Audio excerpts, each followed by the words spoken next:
Comenzamos la reunión hablando de el amor, la virtud más importante. No lo digo yo, ¿no? Lo dice la palabra. En 1 Corintios se establece que las lenguas terminarán, todos los ministerios acabarán, todo se acabará, pero el amor permanecerá. Nunca deja de ser. En esta vida y en el reino de los cielos permanecerá. ¿Por qué? El amor prevalecerá. Porque Dios es amor. Entonces es una virtud importante. Esta virtud importante, el amor, pues es importante en todo el Nuevo Testamento. En todo el Nuevo Testamento se habla mucho del amor, en unos libros más, en otros menos. Por ejemplo, en 1 Corintios, en 16 capítulos se menciona 12 veces el amor. En Romanos, en 16 capítulos se menciona 11 veces. En el libro de Filemón, que tiene un solo capítulo, se menciona 3 veces. O sea, vean el porcentaje. Pero hay 2 libros en donde más se menciona la palabra amor. Por supuesto está Primera de Juan, donde se menciona 41 veces en 5 versículos. Pero también en el libro de los Efesios, donde se menciona 20 veces en 6 capítulos. Eso quiere decir, es una palabra principal de estos libros. Hoy vamos a ver qué se dice del amor en el libro de los Efesios, en la carta a los Efesios. No va a ser una predicación en sí, sino más bien vamos a estudiar, ¿no? Vamos a hacer un estudio de qué es lo que se dice del amor en esta carta. Pero antes de ver qué es lo que se dice del amor en Efesios, vamos a definir el término, ¿no? ¿Qué es la palabra amor? Es un término que ya conocemos, que ya hemos definido muchas veces, pero hay que volver a hacerlo para que quede grabado en la grabación, pero también para los que no se lo sepan, lo tengan. Por supuesto que estamos hablando del amor ágape, porque existen otras palabras que se traducen como amor en la Biblia, pero en este caso estamos hablando del amor ágape, de esta palabra griega que se traduce como amor en la Biblia. El amor ágape, que en porcentaje en el libro de los Efesios aparece 3.33 veces por capítulo. Ágape es una palabra difícil de definir en una sola frase. Es una palabra que para definirse tienes que utilizar muchas palabras, muchas ideas, porque es complicado definirlo en una sola palabra. Aunque se puede, ¿no? Se podría, después de entender la definición completa, podrías definir amor en una sola palabra, servicio. Porque el que ama, sirve. Pero su definición es más larga que eso, ¿no? El amor, fíjense bien, solo puede ser conocido en base a las acciones que provoca. ¿Entienden eso? El amor solamente puede ser conocido, o sea, el amor ágape, solamente puede ser reconocido a través de las acciones que provoca. Es un amor muy provocativo. El amor ágape es reconocido por lo que provoca, tanto en la persona que lo tiene, y nosotros los creyentes tenemos el amor ágape, por el Espíritu Santo que vive en nosotros. Lo vamos a ver un poquito más adelante. Y entonces el amor provoca en nosotros a dar, a servir al prójimo. Pero también en esta definición cabe lo que provoca en las personas que reciben el amor verdadero expresado por los que dan amor, los que reconocen esas acciones como amor. Así es que qué interesante que esta palabra tiene que ver con lo que provoca esta actitud, tanto en el que la da, el que lo da el amor, tanto como el que lo recibe. Provoca cosas. Eso quiere decir, el amor no te deja igual que como estabas. Cuando tú recibes este amor ágape, no puede ser el mismo, provoca en ti cosas. Y cuando tú lo das a alguien, ese alguien que recibe ese amor, no se puede quedar igual, provoca en esa persona también cosas. Es un amor provocativo, un amor que provoca cambios por supuesto positivos. Ese es el amor. Es un amor que se tiene que calificar como servicial, voluntario, sacrificial, bondadoso, mostrado incondicionalmente, no obligado por una emoción determinada o por una conveniencia determinada. No, no es obligado por eso, sino obligado por la convicción. Es un amor así. Entonces el amor por eso el amor no se califica, el amor ágape no se califica como un sentimiento, sino como una convicción. La convicción de dar a otros lo mejor que puedas. Cosas buenas que le hagan bien a tu prójimo. Qué definición, ¿no? Y nosotros tenemos ese amor. Cuando hemos creído en Cristo, nosotros tenemos la capacidad para vivir en ese amor, para compartir esa clase de amor. Y eso es de lo que está hablando esta carta a los Efesios. Vamos a ver en todas las veces que se menciona esta palabra amor, que se menciona 20 veces, pero no vamos a ver 20 cosas porque están varias de ellas unidas en un solo concepto. Vamos a ver 7 o 8 conceptos en donde se describe cómo funciona el amor en el reino de Dios. ¿Estamos listos para ver al amor en la carta a los Efesios? Comenzamos en el versículo 1, versículos 4 y 5. ¿Lo leemos?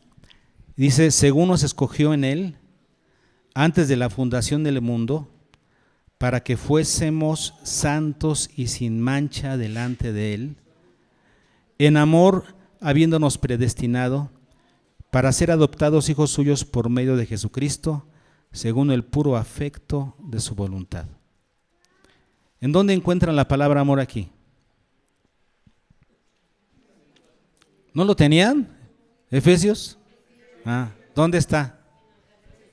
¿En qué versículo? En el versículo 5. Bueno, sin embargo, aquí tenemos una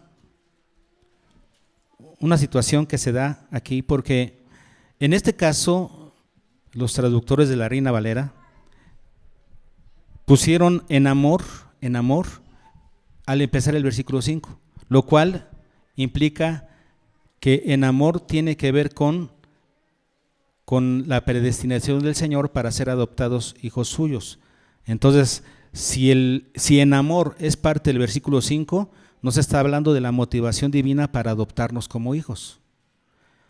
Pero varios estudiosos también de la Biblia ponen en amor al final del versículo 4. De hecho, en las versiones griegas que yo tengo, en mi Nuevo Testamento griego del texto recibido, y en el que tengo también en el celular, y tengo otro de César Vidal, Nuevo Testamento también, en los tres forma parte del versículo 4, no del 5. Y les digo, varios eruditos piensan que cabe mejor esta palabra, este término en amor, cabe mejor al final del 4 que al principio del 5. Si fuera aquí dentro de lo que dice aquí, como está escrito aquí, como parte del 5, les digo, tendría que ver con la motivación de Dios para adoptarnos como hijos. Pero si es parte del final del versículo 4, nos está hablando de la respuesta esperada del creyente. Se espera que el creyente que ha recibido la gracia de Dios, que fue escogido antes de la fundación del mundo, sea que se espera que sea santo y sin mancha en amor. Ahí cabe mejor. Yo estoy de acuerdo con esa posición. Creo que cabe mejor. Está hablando de que la respuesta esperada del creyente a la gracia de Dios, la respuesta esperada de alguien que ha recibido la gracia, ¿cuál es? Que viva santo y sin mancha en amor. Ahora, ¿por qué en amor es importante aquí? Si ya definimos la palabra amor, tiene que ver con dar lo mejor de ti, ser servicial hacia los demás para hacer lo mejor para los demás, ¿no? Entonces, eso implica que seamos santos y sin mancha. La palabra santo nos habla del ideal del creyente, nos habla de una posición que nos obsequia el Señor, pero sin mancha nos habla de un aspecto práctico. Sin mancha significa sin vergüenza moral. sin razón para avergonzarte por alguna causa moral, o sea, por alguna inmoralidad. Eso significa sin mancha, sin razón de avergonzarte por alguna inmoralidad. Eso solamente se logra cuando vives ¿cómo? En amor. Así es que la primera vez que se menciona esta palabra en el libro de los Efesios tiene que ver con una respuesta esperada en el creyente. El Señor espera que los que han recibido la gracia y la salvación, ¿qué hagan? Sean santos y sin mancha en amor.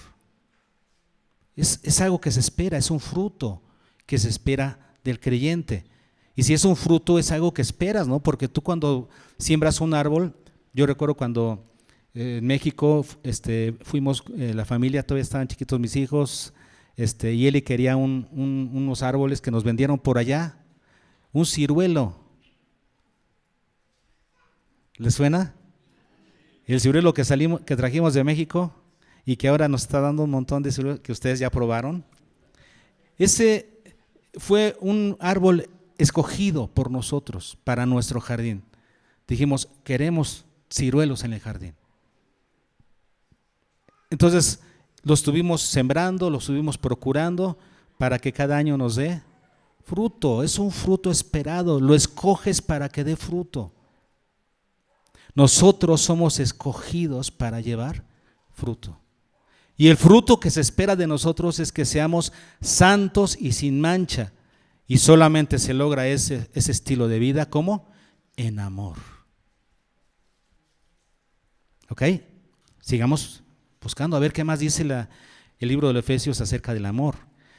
En el capítulo 2, versículo 4, del 4 al 6, pero Dios, que es rico en misericordia, luego ¿qué dice? Por su gran amor con que nos amó. ¿Qué hizo Dios por el gran amor con que nos amó?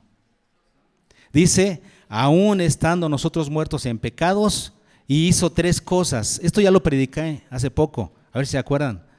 3 cosas que hizo el Señor por nosotros. Aún estando muertos, ¿qué hizo? Nos dio vida, porque estábamos muertos, nos dio vida. ¿Y qué más? Versículo 6. Nos resucitó y luego nos hizo sentar en los lugares celestiales. Y estas 3 cosas, ¿con quién? Junto con Cristo. Nos dio vida junto con Cristo, nos resucitó junto con Cristo y nos sentó en los lugares celestiales junto con Cristo. Ahora, ¿por qué hizo eso el Señor? Por el gran amor con que nos amó. Eso quiere decir, no nos lo ganamos, no es algo que merecíamos, no es un premio, no es una paga, es gracia. Eso es gracia. Es Dios dándonos por sus propios méritos algo que Él quería darnos. ¿Y qué regalos nos dio? Recuerdo una ocasión en que mi papá, no sé si estaba yo solo o junto con alguno de mis hermanos, pero me dijo, ¿sabes por qué trabajé tanto? ¿Por qué tantos viajes? ¿Por qué, cómo soporté ese tren de trabajo, viajes, trabajo, tantas horas del día? ¿Sabes cómo lo soporté todo eso? Tenía 7 razones. 7 hijos. Ahora, ¿por qué un papá se esfuerza, trabaja, se cansa, se da por completo, se gasta en el trabajo? Por los hijos. ¿Y por qué lo hace? ¿Porque lo merecen? Porque son hijos. No importa si el hijo es malo, es bueno, es malagradecido, el padre lo da porque es padre y lo da porque son sus hijos. Esta es la gracia de Dios. La motivación divina, ¿cuál es? Por el gran amor con que nos amó. Qué precioso es el Señor. Siguiente, en el capítulo 3, y este está un poquito más difícil de explicar, ojalá que tenga la capacidad de explicar un poquito este pensamiento tan profundo de Pablo, porque Pablo es muy profundo en lo que escribe. Y ojalá que seamos capaces de entender un poquito, aunque sea de esta profundidad. En el capítulo 3, versículos 17 al 19, Este es parte de un versículo que memorizamos, ¿verdad? Memorizamos el 16, ¿se acuerdan? Para que os dé conforme a las riquezas de su gloria al ser fortalecidos con poder en el hombre interior por su espíritu. ¿Para qué? Para que habite Cristo por la fe en vuestros corazones. Luego sigue diciendo, a fin de que, ¿cuál es la razón de que habite Cristo por la fe en vuestros corazones? A fin de que, arraigados y cimentados en amor, seáis plenamente capaces de comprender con todos los santos cuál sea la anchura, la longitud, la profundidad, la altura, y de conocer qué. O sea, somos sembrados en amor, arraigados y cimentados en amor, para comprender la grandeza del amor de Cristo. ¿Para qué? Para que seáis llenos de toda la plenitud de Dios. Y la palabra llenos está en voz pasiva, para que seáis llenados. ¿Quiénes son llenados de toda la plenitud de Dios? Aquellos que logran comprender la grandeza del amor de Cristo. ¿Y quiénes son los que son capaces de comprender la grandeza del amor de Cristo? Aquellos en quienes habita Cristo por la fe. Ahora entendamos ese término, ya lo hemos predicado aquí, ¿se acuerdan? Que habite Cristo por la fe no significa que Cristo habita en nosotros, porque ya sabemos que el que habita en nosotros es el Espíritu Santo, no es Cristo. Ahora, aquí dice, para que habite Cristo por la fe. Esa cláusula, por la fe, nos da la clave para entender de qué se trata, de qué está hablando Pablo aquí, cuando dice que habite Cristo por la fe. Y la mejor manera de explicarlo es a través de otro versículo de Pablo. Estamos aquí cerca, en Gálatas 2:20. ¿Qué dice Gálatas 2:20? Con Cristo estoy juntamente crucificado, y ya no vivo yo, mas Cristo vive en mí. ¿Qué significa que habite Cristo por la fe en nuestros corazones? Que ya no vivo yo, mas Cristo vive en mí. Y lo que ahora vivo en la carne, lo vivo en la fe del Hijo de Dios. Ya no vivo para hacer mi voluntad, vivo para hacer la voluntad de Dios. Vivo para vivir como si Cristo estuviera viviendo en mi lugar. No las mismas cosas que Cristo vivió, porque Él tuvo su momento histórico, su época para hacerlo, pero sí, bajo los principios bíblicos, ¿qué haría Cristo en mi lugar? ¿Saben qué haría Cristo en nuestro lugar? Glorificar al Padre en todo lo que lo que hiciera. Porque la misión de Jesús era que el Padre fuera glorificado. Cuando tú vives esta vida glorificando al Padre, lo estás haciendo ¿por qué? Porque habita Cristo por la fe. Porque ya no vives tú, ahora vive Cristo en ti. Entonces, ¿qué significa que habite Cristo por la fe en nosotros? Significa que vivimos para Cristo, que Cristo vive a través de nosotros. Por eso somos el cuerpo de Cristo, porque Cristo realmente no está aquí hoy. Él está a la diestra del Padre, y para hacer su obra tiene que utilizar ¿a quién? A su cuerpo. Nosotros. Dios hace su obra a través de nosotros. Que habite Cristo por la fe implica todo eso. Implica nuestra rendición, nuestra entrega a Él. ¿Y saben qué? El principio que está aquí plasmado en Efesios es que en la medida que nosotros nos entregamos a Él, entonces somos llenados de Él. Ahora, esto sucedió principalmente ¿en dónde? En la conversión. Cuando tú creíste en Cristo, en ese momento dijiste, ya no vivo yo, ahora vive Cristo en mí, y ahora vivo para Dios. Y en ese momento, ¿qué hizo Dios? Te arraigó y te cimentó en amor, para que fueras plenamente capaz de comprender la grandeza del amor. ¿Para qué? Para que fueras llenado de toda la plenitud de Dios. Eso sucedió cuando creíste. Y si tú te mantienes entregado, entonces sucede lo que pide Pablo en Efesios 5:18. Sed llenos, o sea, sean llenados del Espíritu. Te mantienes en esa misma entrega y dedicación a Dios. Para que podamos entonces ser llenos de toda la plenitud de Cristo. Y aquí está el amor. Porque cuando tú te entregaste al Señor para hacer su voluntad, para vivir en Cristo, el término favorito de Pablo en todo el Nuevo Testamento, en sus cartas, vivir en Cristo, significa eso, vivir para Cristo. Cuando tú te entregas para vivir en Cristo, ¿qué sucede? Eres arraigado y cimentado en amor. ¿Ok? ¿Qué sigue diciendo? Bueno, lo que sigue es, en 2 versículos que vamos a ver, también el apóstol está hablando acerca del efecto que tiene el amor dentro de la iglesia. El amor es necesario para practicar la unidad dentro de la iglesia y para crecer en Cristo. Vamos a ver estos 2 pasajes. Primero, 4 versículos 1 y 2.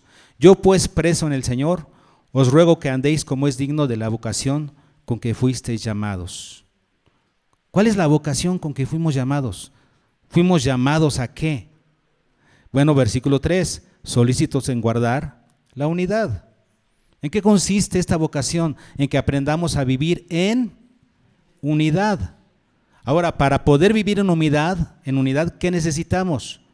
Dice el versículo 2, con toda humildad y mansedumbre, soportándoos con paciencia los unos a los otros en amor. Es que no podemos tener paciencia los unos a los otros, no podemos soportarnos en paciencia si no es a través del amor. Del amor que ve a los demás, que procura las necesidades de los demás antes que la suya. Entonces, ¿qué está diciendo aquí? Que para la unidad, que es la vocación del creyente, nuestra vocación, la vocación de nuestro llamamiento, es vivir en unidad. Y para la unidad, ¿qué necesitamos? Amor. Y luego tenemos 4, 15 y 16, que dice, sino que siguiendo la verdad en amor. ¿Cómo seguimos la verdad nosotros? En amor. Si no fuera en amor, no podríamos seguir la verdad. Y la palabra seguir aquí significa actuar con verdad delante de los demás. Seguir la verdad implica que tú les estás actuando con verdad para con tu prójimo. Cuando tú dices actuar con verdad, ¿a qué se refiere? ¿Dónde está la verdad? Actuar con verdad delante de tu prójimo. Entonces, siguiendo la verdad, ¿cómo se logra eso? En amor. Ahora, ¿para qué sigues la verdad en amor? Sigue diciendo, para que crezcamos en todo en aquel que es la cabeza, esto es Cristo. Para seguir la verdad, es importante seguir la verdad en amor, ¿para qué? Para crecer en todo en aquel que es la cabeza, o sea, para crecer en Cristo. Se requiere seguir la verdad en amor. Ahora, fíjense lo que sigue. De quien todo el cuerpo, bien concertado y unido entre sí por todas las coyunturas, ya lo sabemos, que se ayudan mutuamente según la actividad propia de cada miembro, recibe su crecimiento para ir edificándose en amor. Estamos edificándonos en amor para llegar a ser como Cristo, para crecer a la imagen de Cristo. Esa edificación solamente puede ser hecha en amor. Entonces, estos 2 versículos nos están hablando de cuál es la clave para que haya unidad en la iglesia y crecimiento a la estatura de Cristo. Para ambas cosas se necesita el amor. Solamente pueden ser hechas estas 2 cosas en amor, dentro del amor. Vean cómo lo que estamos viendo todo esto es que por eso esta virtud del amor es clave en toda la vida cristiana. Tiene que ver con la motivación de Dios para darnos la salvación, pero luego tiene que ver con nuestra respuesta esperada para vivir la vida cristiana correctamente. Tiene que ver con la respuesta esperada ¿para qué? Para que nosotros vivamos correctamente delante de nuestro prójimo. ¿Por qué el amor es necesario para la unidad de la iglesia? ¿Por qué el amor es necesario para la edificación de la iglesia a la imagen de Cristo? Hay un pensamiento clave que lo tenemos en Romanos 13:10. En Romanos 13:10 nos explica el apóstol Pablo un poquito más acerca de la práctica del amor. Y en Romanos 8:13 dice, no, perdón, ¿qué dije? 13:10, perdón, ahí estoy cambiando. 13:10 dice, el amor no hace mal al prójimo. Por eso, El cumplimiento de la ley es el amor. El cumplimiento de la ley es el amor. ¿Por qué? Porque el amor no hace mal al prójimo. ¿Qué significa esto?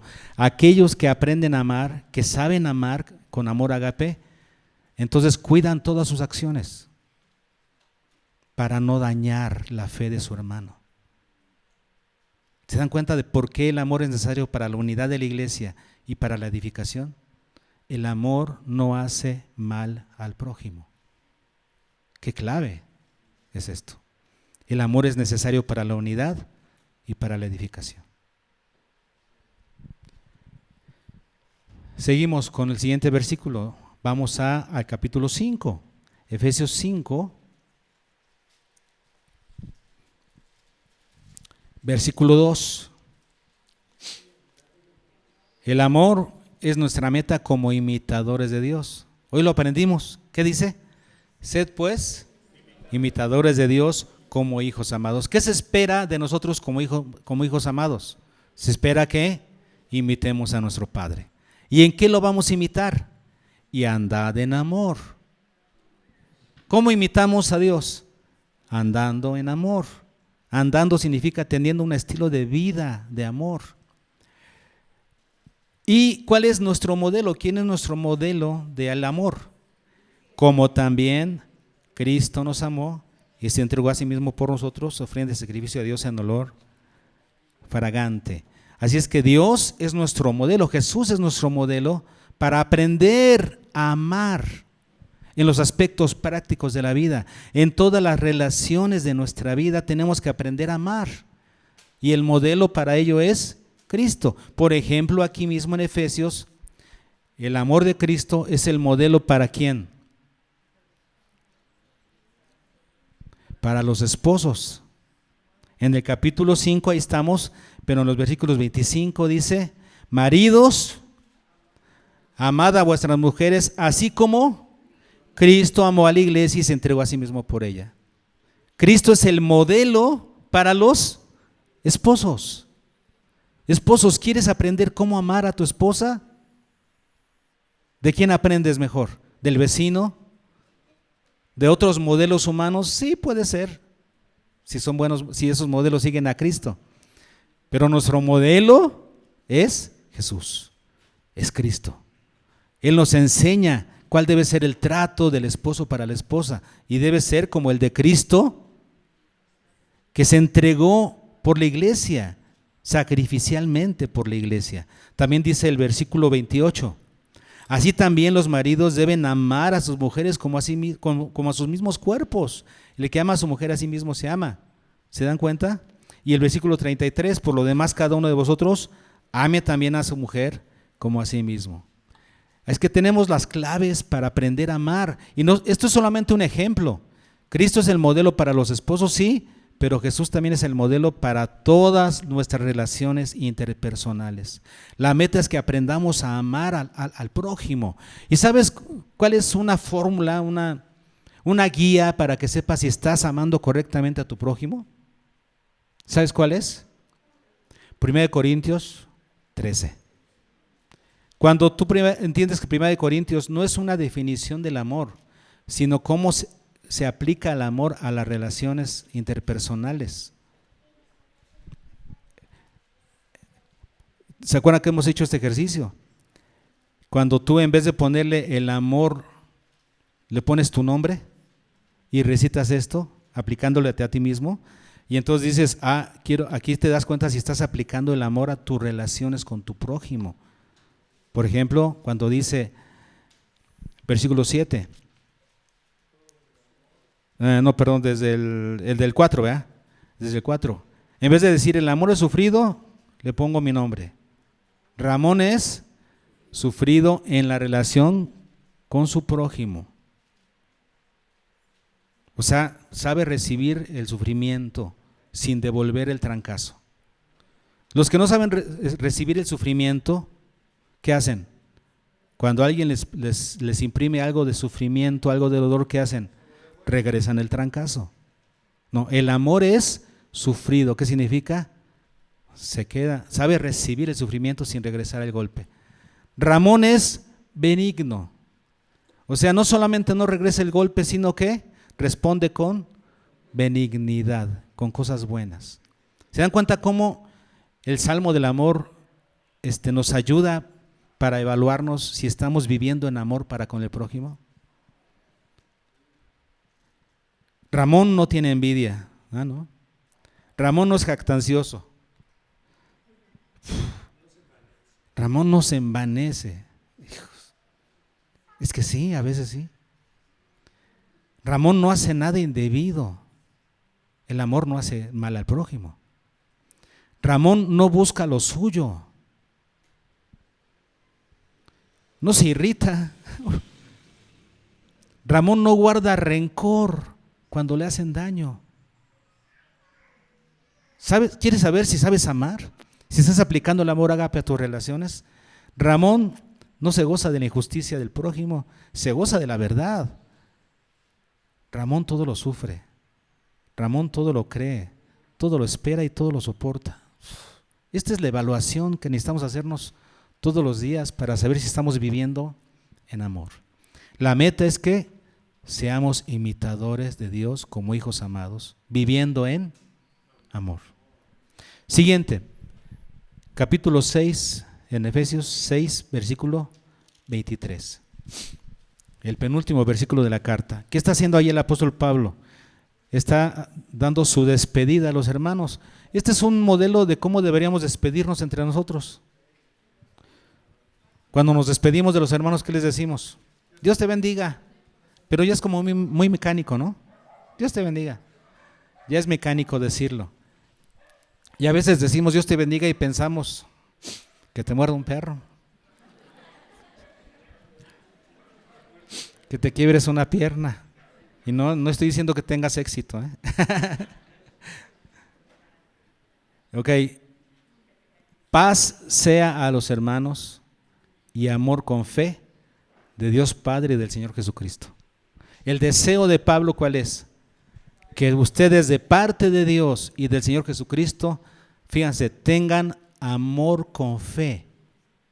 Amor con fe. O sea, significa amor acompañada de fe. ¿Qué es la fe?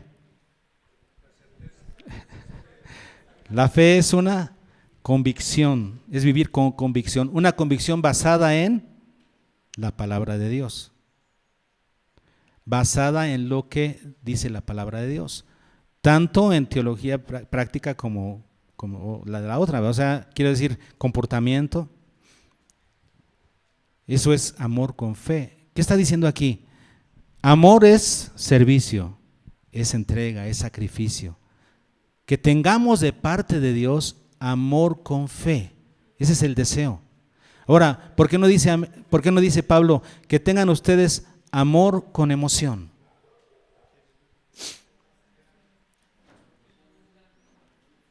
Porque la emoción es fluctuante.